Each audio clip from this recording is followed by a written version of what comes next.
नमस्कार, मैं हूं अनीश उपाध्याय और आप सभी देख रहे हैं कान्हा न्यूज बिहार। और आज हम लोग गोपालगंज विधानसभा में हैं और आज हमारे साथ एक ऐसे शख्सियत जुड़ रहे हैं जिनके बारे में जितना भी शब्द बोला जाए वो शब्द कम पड़ेंगे। इन्होंने वर्षों से गोपालगंज विधानसभा में स्वास्थ्य के क्षेत्र में सेवा देते आ रहे हैं, साथ ही राजनीति में कदम भी रख रहे हैं। गोपालगंज विधानसभा से भावी प्रत्याशी हैं। आइए हम लोग बातें करेंगे इनके बारे में। सबसे पहले हम आपको बता दें कि गोपालगंज जिला में इन्हें कौन नहीं जानता, चाहे वो बच्चा हो, बुढ़ा हो या युवा हो, हर तरह के लोग जानते हैं, हर वर्ग के लोग इनके बारे में जानते हैं। और उस शख्स का नाम है डॉक्टर शशि शेखर सिन्हा। आइए सीधा उनसे बात करते हैं। सर आपका धन्यवाद, आपका बहुत बहुत धन्यवाद। सर आप डॉक्टर हैं, जहां तक मैंने आपके बारे में जाना है, आपके फैमिली मेंबर में भी लगभग सभी लोग डॉक्टर हैं। पैसे की कमी तो होगी नहीं, लेकिन फिर राजनीति में कदम रख रहे हैं, विधायक बनना चाहते हैं। आखिर इसके पीछे कारण क्या हो सकता है सर?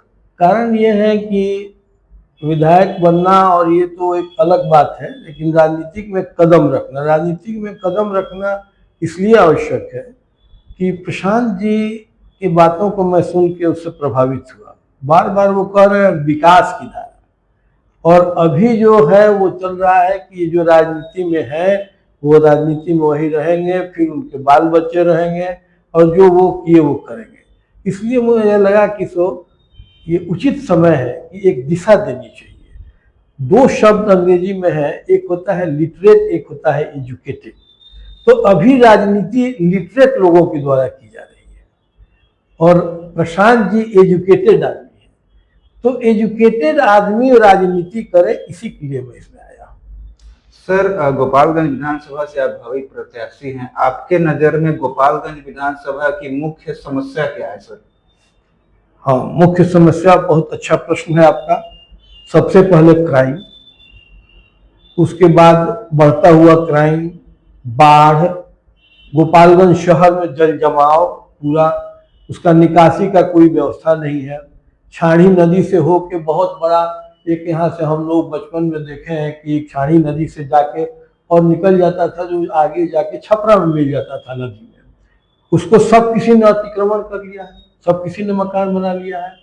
तो छाणी नदी का भी जीर्णोद्धार होना चाहिए, तो समस्या सुलझ जाएगी बाढ़ के और जल जमाव की।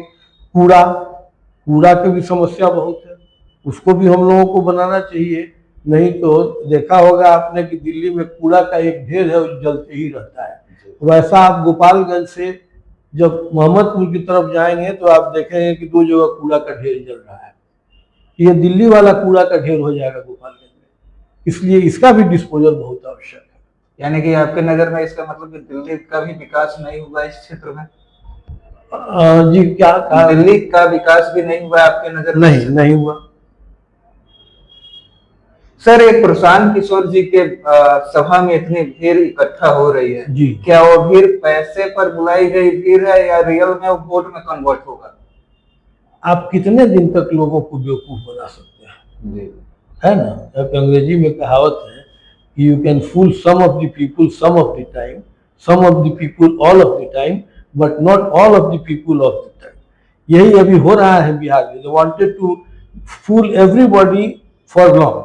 नहीं, लोग कह रहे हैं कि भाई हमको चाहिए, हमको आप 5 किलो अनाज पर बेच दीजिएगा, कभी साड़ी बांट दीजिएगा।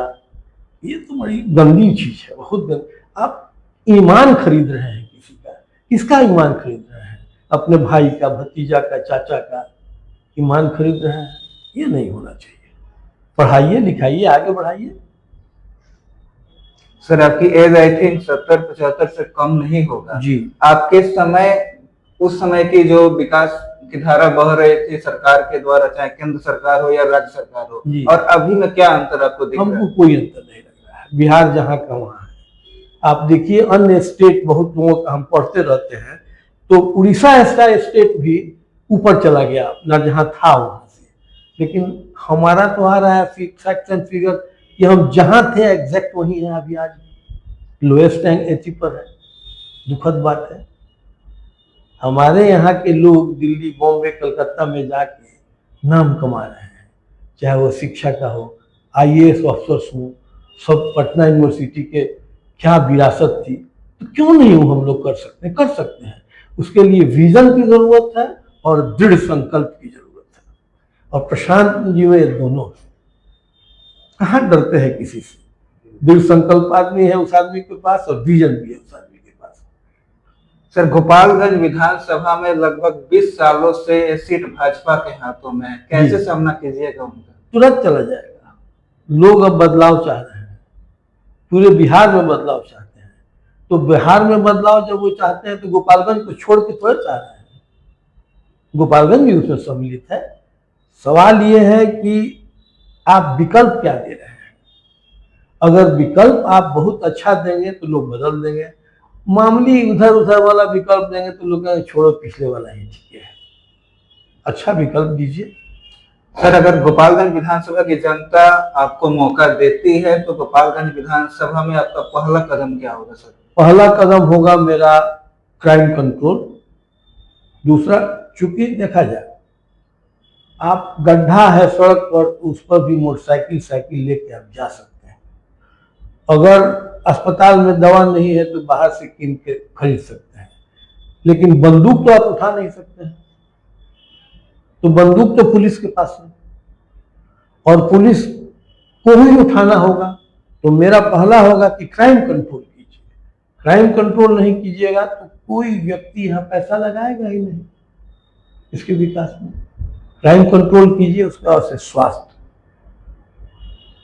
कहावत है ना कि हेल्दी बॉडी में ही हेल्दी माइंड रहता है, तो स्वास्थ्य दीजिए और जरूरी भी है। बहुत गरीब लोग हैं। कल ही मैं पेपर में पढ़ रहा था कि बीच में लोग अपना इलाज छोड़ के जो है IGI-MS वगैरह से हट जा रहे हैं, और उसमें आंकड़ा है कि यहाँ बहुत ज़्यादा है, दूसरे जगह ही नहीं है। तो क्यों भाई, इसको सुधारने में तो कोई बहुत दिक्कत की बात नहीं है। हेल्थ को सुधारने में बहुत दिक्कत की बात नहीं है। मैं तो हेल्थ में आके एक ही बात मैंने सोचा कि अगर मैं आऊँगा, मैं डॉक्टर लोगों की मीटिंग करके कहूँगा कि देखो नौकरी करना है भैया, तो आप ही फिक्स कर लो कि आप कितनी बजे आओगे और कितनी बजे जाओगे। उसके बियॉन्ड हम नहीं खोजेंगे आपको, लेकिन जितनी बजे आप फिक्स कर रहे हो आने के लिए उतनी बजे आओ। सर, आप डॉक्टर हैं, एक शायद करवा क्वेश्चन हो सकता है, बहुत सारे ऐसे सरकारी अस्पताल में और डॉक्टर्स काम कर रहे हैं जिनका अपना खुद का क्लिनिक चल रहा है जी, तो अपने क्लिनिक पर टाइम दे रहे हैं। कई वीडियोज में हम लोग देखे हैं सरकारी अस्पताल में भी समय पर डॉक्टर मौजूद नहीं रहते, इसको लेकर क्या एक्शन होगा? देखा जाए, मैं सरकारी सेवा में 22 साल यहाँ पर रहा हूँ गोपालगंज में, और गोपालगंज में जो टीबी सेंटर है आप देख रहे हैं, मैं इसको बंगलोर से संचालित करवाता रहा और उसके बाद यहाँ मैं ले आया। डिस्ट्रिक्ट टीबी सेंटर गोपालगंज का मेरा क्रिएशन है। तो अगर आपको विजन है तो आप कर सकते हैं। और मेरा कहना है कि जिस डॉक्टर को काम नहीं, हम लोग भी प्राइवेट प्रैक्टिस करते थे, लेकिन 8 बजने में 1 मिनट रहता था तो हम लोग क्लिनिक अस्पताल में रहते थे, और 12:10-15 में अपने क्लिनिक में आ जाते थे। क्या दिक्कत है? और फिर शाम में 5 बजे चले जाते थे, 6 बजे आ जाते थे। कहाँ मांग रही है जनता आप इससे बेसी टाइम? आपको ईमानदारी से अगर आप 4 घंटा काम करोगे, 4 डॉक्टर मिलके, तो मोर देन 150-200 पेशेंट्स आप देख दोगे। तो आराम इसमें करने के लिए आदमी को दृढ़ संकल्पित होना होगा और कैरेक्टर भी डेवलप करना होगा। आप तनख्वाह क्यों ले रहे हैं? जब हमको लगा कि हमारी अपनी प्राइवेट प्रैक्टिस अस्पताल की नौकरी करने से बाधित हो रही है तो मैंने रिजाइन कर दिया। मैं वॉलंटरी रिटायरमेंट भी नहीं लिया। हमका क्यों वॉलंटरी रिटायरमेंट? उसको लिख के देना होगा झूठा बात की सो हम बीमार हैं, वही एक तरीका था वॉलंटरी रिटायरमेंट लेने का। तो हम कहे कि हम लिख के दें कि बीमार है, कहीं भगवान कहे कि स्वस्थ आदमी बीमार करता है, इसको बीमार डाल दो। तो हम बस एक चिट्ठी लिख दिए कि I am proceeding on leave और छोड़ दिए। सर, एक आखिरी क्वेश्चन है जी कि 11 सितंबर को प्रशांत किशोर जी हथुआ आ रहे हैं जी, क्या कहिएगा इसको लेकर के? बहुत अच्छी बात है, गोपालगंज का सौभाग्य है, आ रहे हैं, कुछ नई बात बताएंगे, बोलेंगे, हम लोग उसको लेके आगे बढ़ेंगे। सर, बार बार प्रशांत किशोर जी जब भी अपनी सभा कर रहे हैं जी, तो सिर्फ शिक्षा और पलायन ही मुद्दा है, बाकी और भी मुद्दे नहीं दिख रहे हैं। जी। और शिक्षा और पलायन मुद्दा है, तो कैसे इसको कंट्रोल किया जाए, कैसे शिक्षा में सुधार होगा, पलायन कैसे रोका जाएगा? जी, शिक्षा का जहां तक सवाल है, इसका दंश मैं निजी स्तर पर झेला हूं। 10 साल की उम्र में मैंने अपने दोनों बच्चों को पढ़ने के लिए डीपीएस आरकेपुरम में भेज दिया, हॉस्टल में। उसका दंश मैं झेला हूं। जब वो उनको सिवान में वैशाली एक अकेली ट्रेन थी, जब मैं छोड़ने जाता था तो वो भी रोते थे और मैं भी रोता था। तो मेरे मन में ये है कि नहीं, शिक्षा का स्तर यहाँ बढ़ाया जा सकता है। डीपीएस में क्या रखा हुआ है उसको आप देखिए। आर.एस. लुगानी एक उसके प्रिंसिपल हुआ करते थे, जिनको डीपीएस के क्रिएटर कहा जाता है। उस समय हमारे बच्चे लोग पढ़ते थे आर.एस. लुगानी, रामस्वरूप लुगानी। तो एक रामस्वरूप लुगानी को खोज के ले आन दीजिए, वो आपके यहाँ ऐसा डीपीएस खोल देगा कि दुनिया देखते रह जाएगी। इसलिए उसको बहुत आवश्यक है शिक्षा में ध्यान देना, और स्वास्थ्य में भी ध्यान देने की आवश्यकता है। अब बाकी बात एक पलायन, तो पलायन जो है उसको रोकना बहुत आवश्यक है।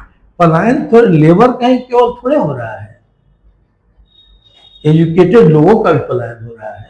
बच्चे चले जाते हैं बंगलोर, बॉम्बे, वहां नौकरी पढ़ने, और पढ़ने जाते हैं तो वही नौकरी ढूंढ लेते हैं, और वही नौकरी ढूंढ लेते वही रह जाते हैं। तो बुढ़ापा का आसरा भी खत्म हो जा रहा है। जी। और पीड़ा भी रहती है कि मेरा बच्चा दिवाली छठ में आएगा, 10 दिन के लिए आएगा, माँ ठेकुआ बना रही है कि बाबू आया कि खाइए। ये दुखद बात है, हम लोगों को उसको ऊपर ले जाना होगा। तो ये थे हमारे साथ डॉक्टर शशि शेखर सिन्हा जी। इन्हीं खबरों के साथ बने रहें। जय हिंद। Thank you sir. धन्यवाद।